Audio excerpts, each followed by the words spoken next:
At nagbabalik si Kim Chino na hindi tulad ng ex mong hindi ka na binalikan. Huy! Anyway, Chinitox pa rin tayo mga mahal. Kaya nga sabi ko kanina, diba, i-share ko sa'yo ang tatlong date ideas on your first monthsary with your jowa. Recap tayo mahal ha. Sabi ko kanina, una, pwede ang intimate dinner date.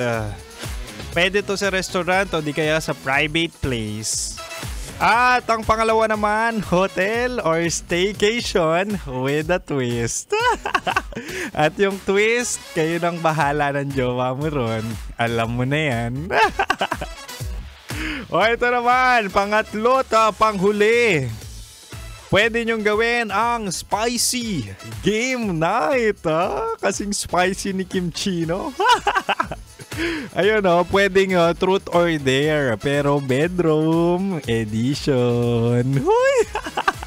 Sexy time na yan, di ba? Hindi totoo great bonding yun kapag monthsary nyo magiging open kayo sa isa't isa.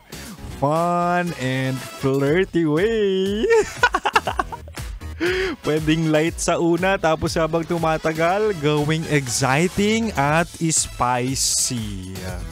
Kunwari, truth or dare. Truth, what's your secret fantasy? O di kaya, what's your favorite position? Position pagtulog. Kayo kapag dare naman, strip one item from you.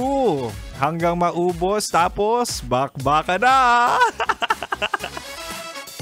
Ewan ko na lang wahala kung hindi pa maging memorable ang first monthsary nyo niyang diba? Tatlong ideas na yan. Pero batiin muna natin nakikinig at bumabiyahe ang Guarino family ng Caloocan City. Nigella Guarino at Tito Odine Guarino. Ingat kayo at maraming salamat sa suporta. Anyway, mahal, maraming salamat Hindi ako magsasawang magsabi ng pasasalamat at hindi ako magsasawang magpasalamat. At happy first monthsary sa atin. Happy first monthsary Kim Chino. At oras na naman para ako'y magpaalam. At dapat kabisado mo na, Chinitox, usapang pag-ibig mula sa chinito ng buhay mo. Gabi-gabi yan, 6 to 9 tayo, 6 to 9 p.m. Ako ang opa mo sa radyo na kapag natikman mo, hanapin mo. Walang iba, ako to si Kim Chino. At susunod na po ang Basa Princess ng 90.7 Love Radio. That's Rocky Terra sa kanyang programang Rocky's Secret Files.